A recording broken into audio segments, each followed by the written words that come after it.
अस्सलाम वालेकुम, नमस्कार, सत श्री अकाल एंड गुड इवनिंग। मैं हूं आरज़ू काज़मी और आप हमेशा की तरह से देख रहे हैं भेजा फ्राई। जी हाँ, भेजा फ्राई के नए एपिसोड के साथ हम हाज़िर हैं और उससे पहले कि हम चलें न्यूज़ की तरफ, आप सबसे रिक्वेस्ट है कि प्लीज़ जिसने भी चैनल को सब्सक्राइब नहीं किया है, चैनल को सब्सक्राइब करना ना भूलिएगा।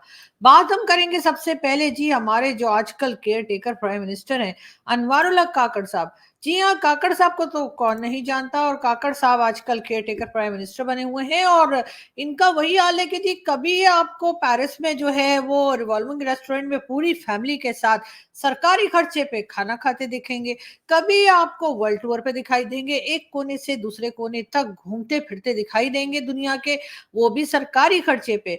एक दिन बेचारे मैंने सुना है कि वैसे ही सब्जी लेने चले जा रहे थे कि अचानक बीच में कोई एस्टेब्लिशमेंट का बंदा मिल गया और उसने कहा आइए हम आपको प्राइम मिनिस्टर बना देते हैं, क्योंकि इनकी हरकतें इनकी बातें सुनकर तो ऐसे ही लग रहा है कि ये वैसे ही कहीं घूम फिर रहे थे बागीचे में या फिर सब्जी लेने जा रहे थे तो इनको रास्ते में रोक के प्राइम मिनिस्टर बना दिया गया। क्या बात करते हैं, कब बात करते हैं, क्या कहते हैं, कुछ समझ में नहीं आता। अगर आप लोगों को समझ में आए तो हमें जरूर बताइएगा। इनका एक स्टेटमेंट जो है वो मैं आपको सुनवाती हूँ। करता चलूं कि 3 मरतबा पाकिस्तान पे कश्मीर की वजह से जंग तोपी गई जो हमने लड़ी है।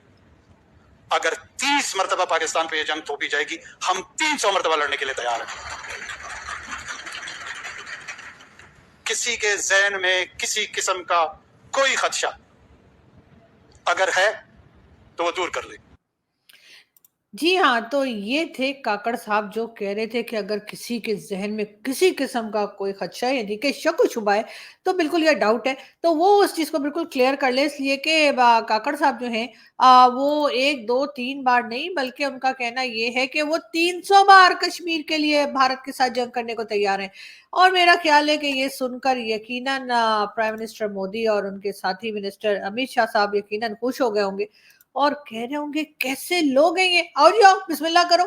और सबसे पहली बात तो ये कि जी वो जो आपको अफगानिस्तान बॉर्डर के ऊपर टीटीपी और तहरीक जिहाद पाकिस्तान वो जो ठोके जा रहे हैं सर, पहले उनसे तो जाके निपट लीजिए, बाद में 300 बार क्या आप तो 3000 बार जंग कर लिएगा।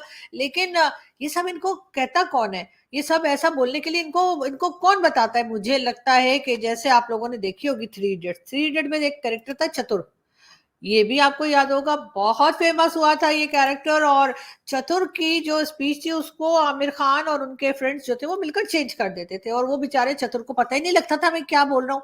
यही मुझे लग रहा है कि काकड़ साहब के साथ भी कुछ ऐसा ही हो रहा है, इनके कोई पुराने दुश्मन जो हैं उनको रख दिया गया है इनके स्टाफ में और कहा यह गया है कि जी ये जहां कहीं भी जाएं, जहां भी इन्हें एड्रेस करना हो वो सारी तकरीर लिखकर आपने देनी है। और वो साहब जो है वो चाहते हैं कि काकड़ साहब का हर जगह पे मजाक बने, तो वो तरह-तरह की इसी तरह की चीज़ें लिखकर उन्हें देते हैं। जो काकड़ साहब ने अभी कहा कि 300 बार जंग करेंगे, मतलब बहुत से लोगों का ये भी कहना है कि पाकिस्तान के पास तो ऑयल नहीं है, पाकिस्तान जो है वो टैंक नहीं चला रहा है और ये बात हमारे पहले के जो आर्मी चीफ गुज़रे हैं, यानी गुज़रने से मेरा मतलब है जो पहले आर्मी चीफ से गुज़र नहीं गए, मैं वो वाली बात नहीं कह रही हूँ। जी हाँ, जनरल कमर जावेद बाजवा साहब उन्होंने भी कहा था कि जी अब ये ज़माना जो है वो टैंकों से उससे जंग लड़ने का नहीं है। इसलिए कश्मीर इशू को 10-20 साल के लिए हम बैक बर्नर पे रख देते हैं, फिर कभी बात कर लेंगे, फिर कभी देख लेंगे वगैरह, वगैरह, वगैरह। लेकिन मुझे लगता है कि यही बात जो है यकीनन जो इस वक़्त के आर्मी चीफ है या इस वक़्त का जो स्टाफ है या इस वक़्त का जो कहना चाहिए कि जो एस्टेब्लिशमेंट है सॉरी, वो भी यही समझ रही होगी कि हमने फिलहाल जंग नहीं करनी, तो फिर काकड़ साहब को इस तरह की बातें लिखकर कौन दे रहा है? यकीनन कोई ना कोई चतुर जैसा है जो इनके स्टाफ में है और काकड़ साहब को मालूम नहीं कि वो क्या कह रहे हैं।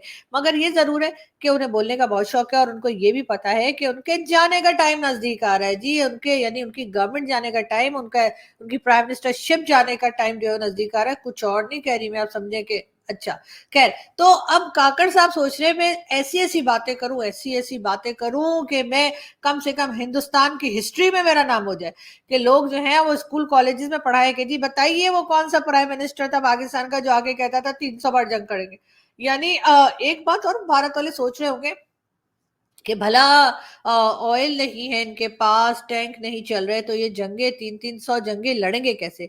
मैं आपको बताती हूँ। उसकी रीज़न ये है कि कुछ टाइम पहले आप लोगों ने देखा ही था मेरे चैनल पे, अगर आप लोगों ने नहीं देखा तो अब जाके देख लीजिए। डॉक्टर आयशा सिद्दीका का इंटरव्यू मैंने किया था और उन्होंने कहा था कि अब वो ज़माना नहीं है कि टैंकों की जंग हो, ना जाने पाकिस्तान मिलिट्री जो है वो टैंक खरीदती क्यों जा रही है। खैर, अब ये तो मैं नहीं कह सकती ना कि उसमें किसी का कमीशन होगा, कोई पैसा खा रहा होगा इसीलिए फालतू की चीजें खरीद रहे हैं, वरना जब पता ही है कि टैंकों की जंग नहीं होनी तो फिर खरीदने का क्या मतलब है। लेकिन अब हम ये तो नहीं कह सकते ना कि करप्शन हो रही है और पैसा वैसा खा रहे हैं, ऐसी बातें तो मैं नहीं करती, आपको पता ही है।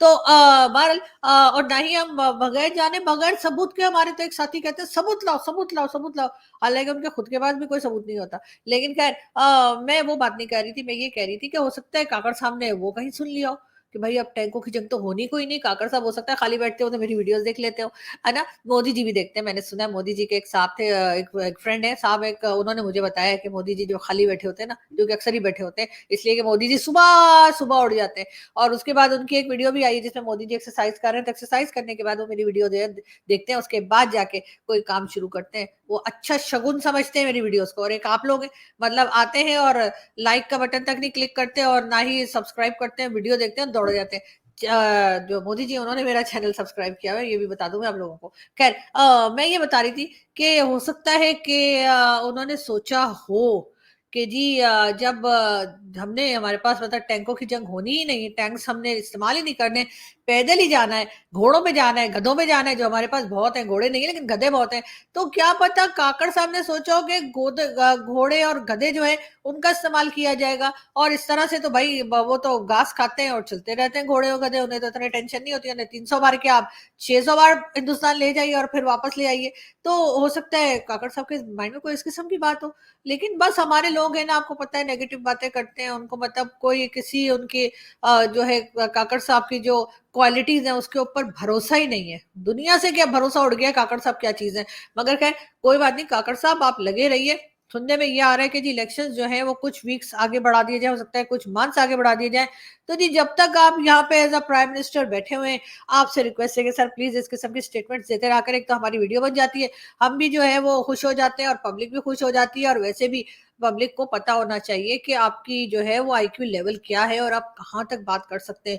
क्योंकि ऐसा करते हैं ना सर, एकदम से खटाक करके लोगों को पता लग जाता है कि आपका आईक्यू लेवल क्या है और आप कैसी बातें और सोचते या किया करते हैं। लेकिन खैर, जैसे मैंने कहा, हो सकता है ये किसी चतुर वतुर की तरह का इनकी जो एड्रेस था या इनकी जो स्पीच थी वो चेंज कर दी गई हो।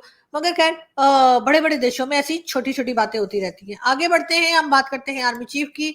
आर्मी चीफ जी हाँ, अमेरिका के विजिट पे, और लोगों का कहना ये है, बहुत से लोगों का कहना ये है कि जी कश्मीर के ऊपर तो आर्मी चीफ को स्टेटमेंट देना चाहिए था, लेकिन वहां पर तो प्राइम मिनिस्टर यानी केयर टेकर प्राइम मिनिस्टर दे रहे हैं। और जो काम प्राइम मिनिस्टर को यानी केयर टेकर प्राइम मिनिस्टर को करना चाहिए था कि अमेरिका में जाके पैसे मांगे, तो सॉरी, अमेरिका जाके बात करे, तो वो काम जो आर्मी चीफ कर रहे हैं। तो मेरा जवाब ये है कि जी आपने पहले कभी देखा है कि अमेरिका हो चाहे कोई भी कंट्री हो, चाहे गल्फ कंट्रीज हो चाहे चाइना हो, आपने कभी देखा है कि वो हमारे प्राइम मिनिस्टर्स को मुंह लगाते हो? कभी भी नहीं। ऐसे मतलब लिफ्ट ही नहीं कराते हैं, चाहे वो पैसा मांगने गए हो, चाहे वो आटा मांगने गए हो, चाहे वो चावल मांगने गए हो, चाहे वो वैसे ही मिलने गए हो। लेकिन नहीं, ऐसा पता नहीं प्राइम मिनिस्टर्स के साथ क्या प्रॉब्लम है हमारी, कि कोई ना मिलना चाहता है ना कोई देना चाहता है। अगर वो लोग कुछ देते हैं, चाहे वो कोई प्रोजेक्ट हो, चाहे कोई पैसा हो, चाहे हथियार हो, या चाहे नसीहत हो, वो सिर्फ और सिर्फ हमारे जो आर्मी चीफ होते हैं उन्हीं को देते हैं। तो जाहिर है इसी वजह से हमारे ये आर्मी चीफ भी गए हैं, और मुझे यकीन है कि वहां से वे नसीहत लेकर वापस आएंगे और उसके बाद ही कुछ बेहतरी देखने में आएगी। नवाज शरीफ साहब के बारे में भी कहा जा रहा है कि उनको एज अ प्राइम मिनिस्टर अब लाया जाएगा, और नवाज शरीफ साहब को लंदन से यहाँ पे लाया ही इसीलिए गया है ताकि वो आके प्राइम मिनिस्टर बने। उनके एक एक करके सारे उनके केसेस जो है वो खत्म किए जा रहे हैं, और उसके बाद वो क्या करेंगे जी, वो करेंगे मोदी जी से बातचीत, और इंडिया के साथ टर्म्स को बेहतर किया जाएगा, ट्रेड खोली जाएगी, और उससे कई प्रॉब्लम्स जो है वो पाकिस्तान के सॉल्व होंगे। और इससे पहले जो कि भारत बार बार कहता रहा है कि जी आप जो है वो टेररिज्म को खत्म करें, टेररिज्म को कंट्रोल करें, तो बिल्कुल उस तरफ भी काम हो रहा है। लेकिन अब वो उससे भी बड़ा इशू जो पाकिस्तान में इस वक्त मौजूद है वो है जी काकड़ साहब। और काकड़ साहब जिस तरह की स्टेटमेंट दे रहे हैं, जिस किस्म की बातें कर रहे हैं कश्मीर को लेकर और दूसरी चीजों पे, वो तो ऐसा लग रहा है कि इमरान खान से भी 2 कदम आगे हैं। मतलब इतना तो इमरान खान नहीं बोला करते थे जितना कि काकड़ साहब ने जो है सीट संभाली हुई है। और जब से काकड़ साहब आए हैं, काकड़ साहब को इसी किस्म की बहकी बहकी बातें कर रहे हैं। अभी तक कोई एक स्टेटमेंट काकड़ साहब का मुझे तो ऐसा मिला नहीं जिसमें मुझे ये लगे कि उन्होंने कोई थोड़ा बहुत दिमाग लगाया हो या उन्होंने कोई ढंग की बात की हो। खैर, हम बढ़ते हैं आगे और हम आपको ये भी बताते चलें कि जी एक खबर जो है वो बॉलीवुड की भी हम आपको बताएंगे। और वो भी एक बड़ी खबर चल रही है, और ये कि ऐश्वर्या राय और अभिषेक बच्चन जो है, उनके बीच में कहा ये जा रहा है कि कुछ झगड़ा है। और दोनों जो है वो अलग घर में रह रहे हैं या शिफ्ट हो गए हैं, ये न्यूज भी चल रही है। कहाँ तक ठीक है पता नहीं, लेकिन बहरहाल एक न्यूज ये चल रही है, दूसरी न्यूज ये भी चल रही है कि कोई इवेंट था, उसमें दोनों अभिषेक और ऐश्वर्या राय जो है, जहाँ उनकी बेटी पढ़ती है, उसका नाम पता नहीं आराध्या या ऐसा कुछ के कुछ है, तो वो जहाँ पे पढ़ती है जिस स्कूल में, तो वहां पर जी कोई इवेंट था जिसमें दोनों गए हैं शिरकत के लिए, लेकिन अलग अलग गाड़ी में गए।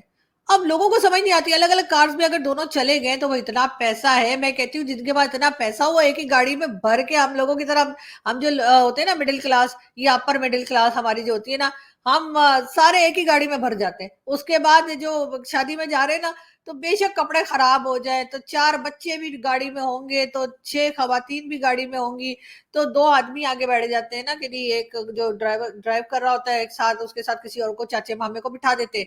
पीछे जो है मौसी, बुआ, उसके बाद और 2-3 खवातीन जो है, 2-3 फीमेल्स जो है वो पीछे बैठ जाती हैं। और इधर-उधर से बाकी लोगों के 3-4 बच्चे लेके वो भी भर के, अब लोग शादी में ऐसे ही जाते हैं। जब दरवाजा खुलता है एक-एक करके बाहर उतरते नहीं है गाड़ी से, ऐसा लगता है गिर रहे हैं। तो अब जाहिर है कि वो ऐश्वर्या राय है और वो अभिषेक बच्चन है, उनके पास इस तरह से तो नहीं होगा ना हम लोगों की तरह की कि भाई एक ही गाड़ी में सारे बढ़ लो, 2 पड़ोसियों के भी बिठा लो, ऐसे थोड़ी होता है। तो इतनी गाड़ियां यार क्या करेंगे, खड़े खड़े अगर गाड़ी को बहुत देर तक खड़ा रखे ना, तो उसका इंजन जो होता है ना वो ठंडा हो जाता है। उसके बाद जब उसको या पता नहीं सील हो जाता है, क्या हो जाता है, उसको जैम हो जाता है कि वो गाड़ी स्टार्ट ही नहीं होती। मेरी गाड़ी के साथ तो ऐसा ही है। अभी आपको पता है ना कि मैं दुबई जा रही हूँ, अब जब मैं दुबई से वापस आऊंगी ना, तो 10 दिन के बाद मेरी गाड़ी ने स्टार्ट ही नहीं हो रहा, इतना माइंड कर जाती है ना कि उसको 10 दिन के लिए छोड़ के चली जाऊंगी। तो मुझे यकीन है कि जब मैं आके गाड़ी को स्टार्ट करूंगी तो उसने कहता गू गू गू, बस ऐसे आवाज निकालनी है लेकिन स्टार्ट नहीं होना, इसलिए कि ठंड पड़ रही है और मेरी गाड़ी को 10 दिन तक कोई स्टार्ट ही नहीं होगी, तो बस वो तो फिर माइंड कर जाती है। खैर, मैं अपनी बातें नहीं बता रही थी, मैं आपको ये कह रही थी कि तो अभिषेक बच्चन और वो जो है ऐश्वर्या राय जो है, तो उनके पास इतनी गाड़ी होगी तो खामा खाई खड़े कर करके मेरी गाड़ी की तरह उसका इंजन थोड़ी बिठाना है। तो उन्होंने फिर यही सोचा होगा भाई ऐसा करती है गाड़ियां थोड़ी चलती फिरती रहे, तो इसलिए तुम ऐसा करो, तुम दूसरी गाड़ी में चली जाओ और मैं इस गाड़ी में चला जाता हूँ। लेकिन हमारे लोग जो हैं, उन्हें तो बस जी को स्कैंडल बनाना होता है। मियाँ बीवी यानी कि जिनको 12-14 साल शादी को हो गए, उसे तो बंदा का खुद दिल करता है कि यार एक गाड़ी में ना जाए। तो उनको कह रहे हैं कि यार ये एक गाड़ी में क्यों नहीं गए इवेंट में शिरकत के लिए, मतलब पेट्रोल जाया कर रहे हैं, गाड़ी जाया कर रहे हैं, टाइम जाया कर रहे हैं, क्या करें। मुझे तो हमारी पब्लिक इतनी खाली बैठी रहती है ना, कि उनको बस ये फिक्र लगी हुई है कि आखिर अभिषेक बच्चन और ऐश्वर्या राय एक ही गाड़ी में जो है वो स्कूल के इवेंट में क्यों नहीं गए। उसके बाद ऐश्वर्या राय किसी दूसरे घर में शिफ्ट हो रही है। अब ऐश्वर्या राय की जो सास है, ठीक है ना, उनको मैं, वैसे सासें बड़ी अच्छी होती हैं, मैं तो बड़ी तारीफ करती हूँ, लेकिन उनकी सास मुझे बड़ी खूंखार लगती है। जिया बच्चन, सॉरी टू से, माफी चाहती हूँ अगर किसी को बुरा लगा हो, लेकिन पता नहीं मैंने उनको जब देखा है वो किसी ना किसी रोड पे या इवेंट में खड़ी हुई चिल्ला रही होती हैं। तो अब ऐसी सास के साथ उन्होंने जितने साल गुजार लिए, उसके लिए तो ऐश्वर्या राय को मैं कहती हूँ 21 तोपों की सलामी देनी देनी ही देनी बनती है। इसलिए कि मैंने तो जब देखा मतलब जिया बच्चन जी को वो कहीं ना कहीं किसी ना किसी इवेंट में पूरे हलक के साथ जो है ना, वो लोगों को चिल्ला रही होती है और डांट रही, नहीं आता कि अगर कोई कहीं से जा रही है और कोई उनको स्टार समझ के, जो कि खैर मैं उनको नहीं समझती, इसलिए कि मुझे तो उनकी मूवीज कभी अच्छी लगी ही नहीं। वो कभी जब उनकी हीरोइन आया करती थी उस जमाने की मूवी भी अगर मैं आज देखूँ ना, तो मैं बीच में मतलब 1 घंटे के बाद ही बंद करती हूँ, यार बंद करो। तो क्योंकि मुझे पर्सनली मुझे रेखा जी बहुत अच्छी लगती है, टू बी वेरी ऑनेस्ट, मुझे रेखा जी बहुत ही अच्छी लगती हैं। मुझे रेखा जी इतनी अच्छी लगती है कि मेरे पास वर्ड्स नहीं है कि मेरा नहीं ख्याल कि पाकिस्तान, सॉरी, इंडिया की या हिंदुस्तान की जो फिल्म इंडस्ट्री है उसमें रेखा जी से खूबसूरत कोई हीरोइन आई हो, या रेखा जी से ज्यादा टैलेंटेड कोई हीरोइन आई हो, जो इतनी जबरदस्त उनकी एक्टिंग होती है, इतनी जबरदस्त उनके डांस परफॉर्मेंस होते हैं, और उससे भी ज्यादा इतनी प्यारी पर्सनालिटी है उनकी, कि जब कभी भी मैंने उनके कोई इंटरव्यूज देखे हैं, उनके उनको बातचीत करते देखा है, तो यकीन करें कि मेरा इतना दिल करता है ना कि काश मैं रेखा जी से मिल पाऊं। और मुझे वो बहुत बहुत बहुत ही पसंद है, और मतलब मेरे पास अल्फाज शायद कम पड़ जाएंगे कि मैं उनकी उनकी तारीफ करने पे आ जाऊं तो। लेकिन ये कि जो ज्वेलरी वो पहनती हैं और वो जो उन पे सूट करती है, टीका हो चाहे झुमके हो चाहे बैंगल्स हो, वो किसी भी दूसरी हिंदुस्तानी एक्ट्रेस पे नहीं लगते जो रेखा जी पे करते हैं। और क्या ग्रेसफुली वो आज भी जब वो किसी इवेंट में जाती हैं और उन्होंने जिस तरह से साड़ी पहनी होती है और जिस तरीके से वो पहुंचती हैं, उनको देखकर यकीनन मतलब मेरे जैसे जो उनके फैंस हैं, हम तो बस उनको देखते ही रह जाते हैं। और फिर हमें बच्चन जी बड़े लकी लगते हैं कि अच्छा वो अमिताभ बच्चन की फ्रेंड है। और यकीनन बच्चन साहब भी ऐसे सोचते होंगे छुप छुप के क्योंकि अगर कुल्लम कुल्ला सोचेंगे तो फिर उन्होंने जो घर में एक अदद कहना चाहिए कि उनकी मिसेज हैं जया बच्चन जी, जो हर किसी पे आते जाते पे चिल्लाती हैं। आप सोचिए जो हर किसी पे आते जाते पे चिल्लाती हैं, तो बच्चन साहब का क्या हाल करती होंगी। तो मुझे बच्चन साहब से हमदर्दी है एंड आई विश के बच्चन साहब आपकी ये जो शादी हुई है जया बच्चन जी से, वो ये आपका 7वां जन्म हो। आई एम श्योर कि आपका आई एम होपफुल कि ये आपका पहला जन्म ना हो, वरना सोचें आगे 6 जन्म और यही मिलने वाली हैं। तो बस फिर हो गया काम। खैर हम कहाँ से और कहाँ निकल गए और हम कोई पॉलिटिकल शो करने लगे थे? हम वही कर रहे थे। हाँ, तो मैं आपको ये बता रही थी कि जी काकड़ साहब जो हैं वो कह रहे हैं कि जी हम 300 बार जो है वो जंग लड़ने को तैयार हैं कश्मीर के ऊपर। लेकिन बहरहाल कहने में और करने में फ़र्क होता है। तो काकड़ साहब जो हैं वो लंबी-लंबी फेंक रहे हैं और हम बैठ के लपेट रहे हैं। तो करने दीजिए जी, होता है जी, बड़े-बड़े देशों में ऐसी छोटी-छोटी बातें होती रहती हैं। मेरे ख्याल है हमारे हिंदुस्तानी दोस्त जो हैं उनको भी काकड़ साहब को इतना सीरियसली नहीं लेना चाहिए, इसलिए कि इनको तो हम लोग सीरियसली नहीं लेते, तो आप लोगों को क्या ज़रूरत पड़ी है। ये एक तरह से कॉपी है, या कह लीजिए कि वो होती है ना, फर्स्ट कॉपी निकलती है जब वो डीवीडीज़ और सीडीज़ आया करती थी, तो कहते थे जी फर्स्ट कॉपी है ना, कोई मूवी लेने के लिए जाया करते थे ना, हम लोग डीवीडीज़ पे मूवीज़ देखा करते थे, इंडियन मूवीज़। तो उससे कहते थे हाँ भाई प्रिंट तो ठीक है ना, कहता था हाँ जी फर्स्ट कॉपी है। तो जी ये फर्स्ट कॉपी है शेख रशीद साहब की। शेख रशीद साहब वही जो कहा करते थे कि जी मंदिरों में घंटियां नहीं बजेंगी, हाँ जी, और हम जो है गजवाए हिंद करेंगे और हम हिंदुस्तान में पाकिस्तान का परचम लहरा देंगे और हम ये कर देंगे, हम वो कर देंगे। मुझे लगता है कि काकड़ साहब जो है या तो वो शेख रशीद साहब से क्लासेस लेते रहे हैं कि किस तरीके से हिंदुस्तान के बारे में स्टेटमेंट देनी है, या फिर उनके बहुत बड़े फैन रहे हैं, इसलिए कि उनकी बातें जो है बहुत ज्यादा शेख रशीद साहब से मैच होती हुई दिखाई दे रही है। जैसे शेख साहब जब से उनको एजेंसी वाले ले गए थे, उसके बाद से जब से वापस आए वो चिल्ला काट के, आपको याद है 40 दिन का चिल्ला कह रहे थे, चिल्ले पे चले गए थे, 40 डेज के बाद वो मिले थे। मगर जब से वापस आए हैं शेख साहब कुछ हमें बातें करते हुए दिखाई नहीं देते। शेख साहब की स्टेटमेंट्स भी आना बंद हो गई हैं, जो कि एक बहुत अफसोसनाक बात है, इसलिए कि इतने टैलेंटेड बंदे को चुप होके नहीं बैठना चाहिए। शेख साहब को मैं रिक्वेस्ट करूंगी कि शेख साहब प्लीज आप वीक में ना सही मगर 2 वीक्स में एक बार स्टेटमेंट जरूर दे दिया करें, और खास तौर पे वो भी भारत के ऊपर, ताकि हम वीडियो बना सके। वरना जब से इमरान खान को इन जालिमों ने, यानी कि जो हमारे लोग हैं, इन्होंने जब से खान साहब को जेल में बंद किया, हम तो जित तरस गए हैं कि इमरान खान की स्टेटमेंट आए और उसके बाद हम कोई वीडियो बनाए। इसलिए कि खान साहब जो स्टेटमेंट दिया करते थे, चाहे वो अमेरिका को लेकर हो, चाहे रशिया को लेकर हो, चाहे हिंदुस्तान को लेकर हो, उसमें एक अजीब सा ही, मतलब अजीब सी ही बात हुआ करती थी। और उसके बाद ना सिर्फ पाकिस्तान बल्कि हिंदुस्तान के भी सारे यूट्यूबर्स जो हैं वो लग जाते थे कि जी बल्कि टीवी चैनल्स भी, हिंदुस्तान के तो टीवी चैनल्स भी इमरान खान की स्टेटमेंट को उठाया करते थे।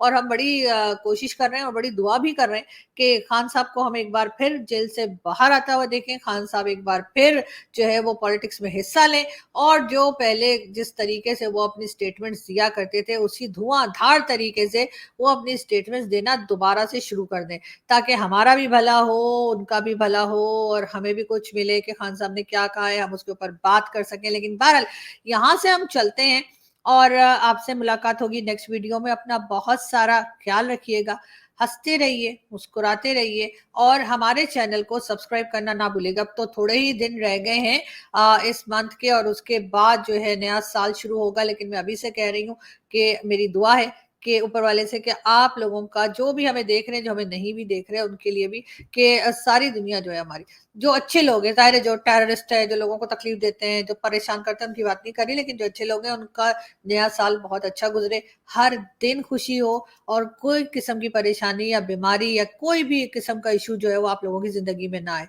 हंसते रहिए, मुस्कुराते रहिए। आपसे मुलाकात होगी नेक्स्ट वीडियो में। Thank you. सब्सक्राइब तो कर लीजिए। Thank you.